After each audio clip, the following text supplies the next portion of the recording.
পর্নোগ্রাফির content তৈরি ও বিক্রির অভিযোগে ইনস্টাগ্রাম ইনফ্লুয়েন্সার সুমাইয়া সাঈদকে গ্রেফতার করেছে ডিবি। তার দেওয়া তথ্যের ভিত্তিতে কথিত সহযোগী খাজা সাকলাইন ফারুককেও গ্রেফতার করা হয়েছে। ডিবির দাবি, কয়েক মাস ধরে তারা একটি চক্র পরিচালনা করছিল এবং সুমাইয়ার অ্যাকাউন্টে প্রায় ৪৮ লক্ষ টাকার লেনদেনের তথ্য পাওয়া গেছে। এই ঘটনায় সুমাইয়ার বাবাকেও আসামি করা হয়েছে। মামলাটি তদন্তাধীন। বিস্তারিত জানবো মোহাম্মদ শরীফুল ইসলামের রিপোর্টে।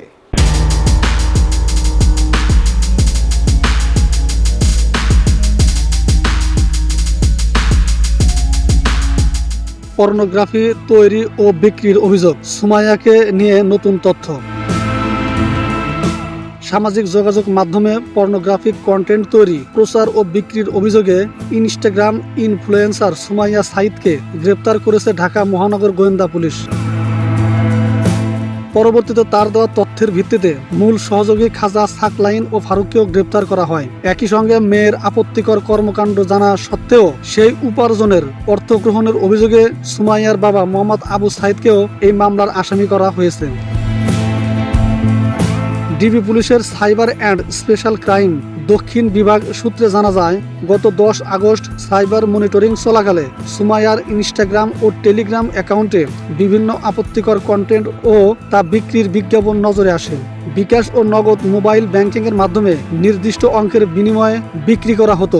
এমনকি ৩৫০০ টাকা পরিশোধে লাইফ টাইম প্যাকেজ দেওয়ার প্রলোভনও দেখানো হতো বলে নিশ্চিত করেছে ডিবি। পরবর্তীতে প্রযুক্তির সাহায্যে অবস্থান শনাক্ত করে মঙ্গলবার রাতে রাজধানীর ভাটারা এলাকার একটি ফ্ল্যাটে অভিযান চালিয়ে সুমাইয়াকে গ্রেফতার করা হয়। এ সময় তার কাছ থেকে একটি আইফোন 17 প্রো ম্যাক্স এবং একটি OnePlus স্মার্টফোন জব্দ করা হয়। সুমাইয়াকে জিজ্ঞাসাবাদের পর পাওয়া তথ্যে বাড্ডা এলাকা থেকে তার প্রধান সহযোগী খাজা সাকলাইন ফারুককে গ্রেফতার করা হয়। প্রাথমিক জিজ্ঞাসাবাদে জানা যায়, প্রায় 6 মাস ধরে বেশ কয়েকজন সহযোগীকে নিয়ে একটি সংঘবদ্ধ চক্র পরিচালনা করছিলেন তারা। ডিবি আরও জানিয়েছে, সুমাইয়ার বাবা তার মেয়ের এই কাজ সম্পর্কে ওয়াকিবহাল ছিলেন এবং এই কর্মকাণ্ড থেকে আসা অর্থ গ্রহণ করতেন। তার ভিত্তিতে তাকে অভিযুক্ত করা হয়েছে। এ ঘটনায় রমনা মডেল থানায় পর্নোগ্রাফি নিয়ন্ত্রণ আইন 2012 এর অধীনে মামলা করা হয়েছে। এ তথ্য বের করতে ও পলাতকদের গ্রেফতারের লক্ষ্যে সুমাইয়া ও সাকলাইনের 3 দিনের রিমান্ড আবেদন করেছে পুলিশ।